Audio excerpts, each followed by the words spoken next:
it's Ariana, welcome back to my channel. So for tonight's video, we are going to be reading some more scary stories. So I have a couple stories from a few authors that I have got permission to read their stories from, and without further ado, let's just jump on into it. So I do have my Wicked candle here from Ray Dunn, and I don't have it lit because it's too freaking hot in my studio regardless, but it smells like caramel apple and it's setting the mood for a spooky vibe. So the look that I'm wearing today, I did on TikTok. So if you're interested in watching the tutorial and the scary story that goes along with this look, go to my TikTok and you can watch it there. And my contacts are from Just for Kira, I believe, and they are just like gray contacts. So I've had a couple people comment telling me that I need to look at the camera more when I'm reading stories because I have really pretty eyes. This is not my eye color. My eye color is hazel to like brownish green. So if you think I have gray eyes, I do not.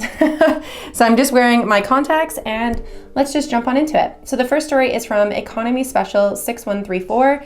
And the story says, "It lives in my brother's room." Growing up, I always felt connected to the paranormal world and was always so interested in it. When I was 10, I remember waking up around 2 to 4 in the morning, and for some reason, I woke up in fear. Something that had never happened before. I remember looking at the corner of my room and seeing a tall, hooded figure holding what looked like a scythe. I'm not sure what it was, but it looked like the Grim Reaper. I blinked my eyes really hard, thinking I was just seeing things. But when I did, it got closer. Every time I blinked, it would get closer and closer until finally, I blinked again, and it was at the foot of my bed. I quickly shut my eyes and pulled my blanket over my head, and when I looked up, it was gone. My heart was beating so fast, and I was breathing really hard. Seconds later, I heard growling under my bed. Not a growl like a cat or a dog. This growl, that I still remember to this day, sounded really deep and loud. Then my bed started to shake violently, and the growling grew louder and louder until it finally just stopped. I felt oddly tired and fell asleep. About a few months later, my dad passed away. I don't know if it had any connection to me seeing the Grim Reaper or not. I just think it was an odd coincidence. 4 years later, we finally moved to a new house. This house was very odd. It had a weird feel to it. I remember when my brother picked out his room, he found something weird. He told me to come to see what he had found. When I entered the room, I instantly felt tired. Then he told me to look up at the ceiling. I looked up and saw 7 Bible verses taped to the ceiling and a few more written on the walls. We didn't think anything of it and just took them down because we were going to repaint the room.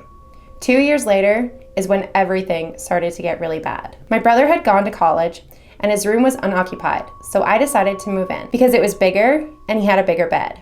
I was happy at first, but the excitement of getting a new room was short-lived. About a month later, I remember hearing scratching on the walls. At first, I thought it was maybe a mouse, but then the scratching turned to knocking. They were really slow knocks, and it sounded like someone was right next to me, in the bed, knocking on the wall. I suddenly got the chills. Then I heard footsteps in my backyard. My brother's room has a door that leads directly to the backyard, so I thought it was him sneaking in, but then I remembered he was off at college, so I was really freaked out, but finally managed to fall asleep. This kept occurring between 2 to 4 in the morning every day for the next month. It was spring, which meant my brother was coming home for spring break, so I moved back to my room. His first night back, he woke me up around 4 in the morning, telling me he heard someone walking in the backyard.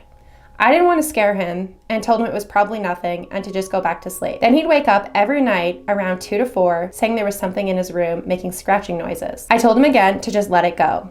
After spring break was over, he left back to college and I moved back to his room. That night was the worst night of my life. I woke up at 3 in the morning to my dog standing at the foot of my bed, barking really fast and loud. I tried to get him to stop barking, but he wouldn't listen, which was weird because he always listened the first time. He kept barking louder and louder until I finally looked at what he was barking at, and it was in the corner of the room. I felt uneasy and instantly got the chills. When I looked, that one part of the room was really dark. I tried looking for my phone to use it as a flashlight, but I couldn't find it, and I was too scared to get up and turn on the light. I remember hearing whispering in my ear. It sounded like someone was right behind me, whispering in my ear, but I knew it was coming from where my dog was barking at. Then I heard growling. The growling made my dog whine, and he went inside the blankets. I opened my eyes wide to see what he had seen. Then from the dark corner of the room, I saw something, or someone, charge at me with its hands reaching out towards me. It had a wide smile and really sharp teeth. It then passed through me. I don't know if it entered my body or if it just passed through me, but I remember jumping and feeling it inside my body. I felt drained, like I had no energy. and whatever happened after that was a blur. The last thing I remember was waking up to my alarm the next morning. Since that day, I have never spent another night in my brother's room. I try not to step foot in it because I feel so uneasy. After a month, my brother came back and decided to take a year off of college because the stress was getting to him. That's when things started to take a turn for the worst. About another month later, he would wake up in the middle of the night screaming. He'd say that he saw a dark figure in the corner of the room, just hovering off the ground. He said that he would talk to it and tell it to leave, but that would only make it angry. He tried to say a Bible verse, but when he did, he would speak gibberish and wouldn't be able to form a sentence, and the thing would laugh at him.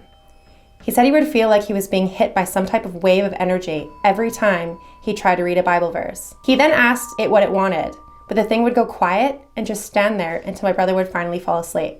This happened for about 2 weeks straight, until my mom finally decided to bless the room with holy water and read verses from the Bible. That same night, after she blessed my brother's room, she woke up screaming in the middle of the night. I got scared, so my brother and I rushed to her room to see what was going on. We found her reading Bible verses out loud and saying in Spanish, "You are not welcome here, leave now." She then told us to close the door so whatever was in there wouldn't get out, and told us to go back to sleep. The next morning, she told us that she woke up in the middle of the night and felt something grab hold of her hair and start to pull really hard. She said that it grabbed her, but whatever it had a hold of would pull her up and slam her down, then grab her hair again, even tighter, and start to pull on it violently. She said that she tried to say a Bible verse, but every time she did, she couldn't speak clear, and that she could hear laughing every time she tried to say anything, until finally she was able to get control of the situation by screaming. That's when we walked in. We all knew that when we blessed my brother's room, whatever was in there was really mad and attached itself to her. I remember when she blessed my brother's room, I opened the door and she had yelled at me to close it. I think that when I opened the door, whatever was in there got out. After a week later, something odd happened. My brother and I were watching TV when my dog stepped on the TV remote. I looked at the numbers he accidentally pressed. My brother and I looked at each other and went quiet. The number on the TV was 666, as if whatever was inside the house was trying to remind us that it was still there. A week later, I remember waking up to turn on my fan because it was really hot, and when I got up, I heard my doorknob rattling, but it was locked. So I thought it was my mom trying to open the door for some reason. So I laughed and put my hand on the doorknob, and the doorknob kept trying to turn to open. So finally I said, "Mom, what are you doing?" As I said that, the doorknob started to rattle faster, and it was getting really loud. Finally, I opened the door, and my laughter instantly stopped. No one was on the other side of the door. I called out to my mom, but she wasn't there. I went to my mom's room to find her in bed in a deep sleep. I went to my brother's room thinking maybe it was him, but he was also asleep. My stomach sank when I realized it was something else trying to get in. We had a priest come to our house and bless it. It's been about 3 years. I still hear voices in my brother's room. Since his room is right next to mine, I can hear everything. Sometimes when he's not home, I can hear someone or something that sounds just like him, talking and walking around his room in the middle of the night. I've learned not to fear it anymore because the fear only makes things worse. And that's how they ended that story. So they have an update that I want to read. That is terrifying. I don't know why she went back into that room. Like when her brother left back to college and she moved back into that room, that's terrifying. I would not do that. That's awful. No, thank you. So here's an update. I decided to buy a Ouija board and use it alone in my room. I lost one of my brothers in 2020 and I didn't get a chance to say goodbye. So I wanted to talk to him.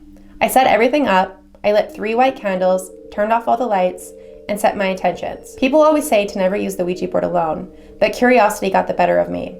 After I set everything up, I put my hands on the planchette and I asked, "Is there anyone there?" Nothing happened. Then I asked again, over and over, for about 10 minutes, and nothing was happening.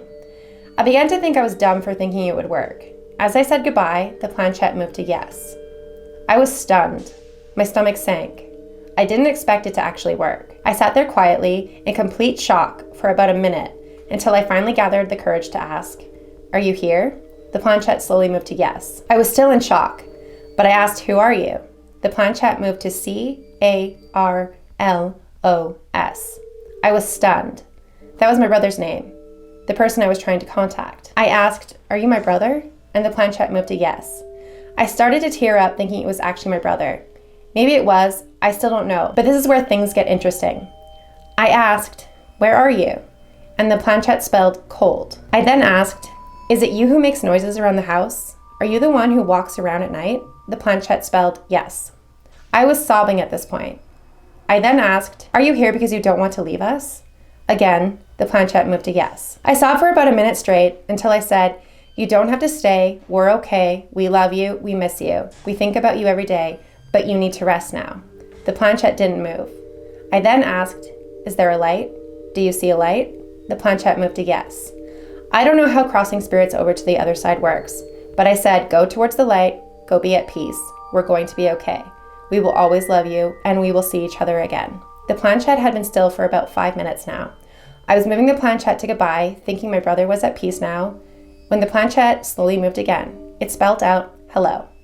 Thinking it was my brother, I responded back with, hey. I then asked, are you Carlos? The planchette moved to no. I asked, are you Dad? Again, the planchette moved to no. I then asked, who are you? The planchette moved to 3. I was confused, but asked 3 spirits? It then said, yes. I was a bit confused and scared, but asked, who are you? Suddenly, I felt a shift of energy. My chest felt tight, I was scared, and I felt uneasy. The planchette then moved to Z-O-Z. I stopped it immediately and said goodbye and ended the session. I think we know what name it was going to spell. Thankfully, people always mentioned to be aware of that demon or spirit, so I knew to end the session. About a week later, I was sitting on my bed against the wall in my room watching YouTube when I saw from the corner of my eye a large shadow moving slowly along my wall. The best way I could describe it is that it looked like the scene in one of the Conjuring movies where the nun shadow walks along the wall to the painting of itself. I hope that makes sense. Anyways, as soon as I looked up and acknowledged it, it rushed along the wall, turning the corner and rushed to the wall I was sitting up against. I immediately went limp and slumped over my side. I couldn't move, but I could hear breathing in my ear, and I could feel something right behind me. I tried hard not to move. I tried with all my strength. I was able to move my pinky, then I was finally able to move my entire body. I got up and ran out of my room. A month later is when I started to hear footsteps at around 2 a.m. Sounds like someone is right outside my room pacing. Just last night, I was woken up to the sound of footsteps in my room, but nothing was there. Even now, as I'm writing this, I can hear footsteps outside my door. Everyone is asleep, and I'm trying not to acknowledge it, as I learned that it'll only make things worse. I don't know if it's my brother, my imagination, or something completely worse. There are still things that happen around my house. The activity has become more frequent and is slowly getting worse. But that's it for now. I'm sure there will be more updates to the story soon, considering the amount of activity occurring in my house. Thanks for taking the time to read this. I also wanted to write this to bring awareness of the dangers of using the Ouija board, and I hope people learn from my mistake. I would never use a Ouija board, especially if you have that much activity in your house and then all of a sudden you just decide, hey, I'm gonna use a Ouija board to try to contact whatever is in my house. That's terrifying. I would never ever do that. But those stories were terrifying and so fun, and I loved reading them, and I'm covered in sweat because my entire studio is so warm right now and those stories freak me out. So thank you so much to Economy-Special 6134 for letting me read your stories. Your stories are amazing. You're actually very well spoken, and your stories flowed really, really nicely and were very clear, and I could imagine everything in my head as you were explaining it. So you did a really great job. So those were both of the stories that I wanted to read tonight. I'm not gonna read another one just because it is way too hot in my studio right now. I'm literally covered in sweat because it's so fucking warm in here. We're in a heat wave and it's just really, really nasty in my house because we don't have AC. So this is where I'm gonna leave the video off. If you guys are enjoying my spooky stories and you guys wanna share more stories with me, or you wanna share your personal stories with me, please let me know in the comment section down below, or you can message me on Twitter or Instagram. You can message me on either platform. All of my platforms are twistedglam_, so TikTok, Instagram, Twitter, they're all the same. So thank you so much for watching this video. If you guys did enjoy this video, please make sure to give it a big thumbs up. Don't forget to hit the subscribe button down below for more content like this, and I will see you guys at the next video. Bye!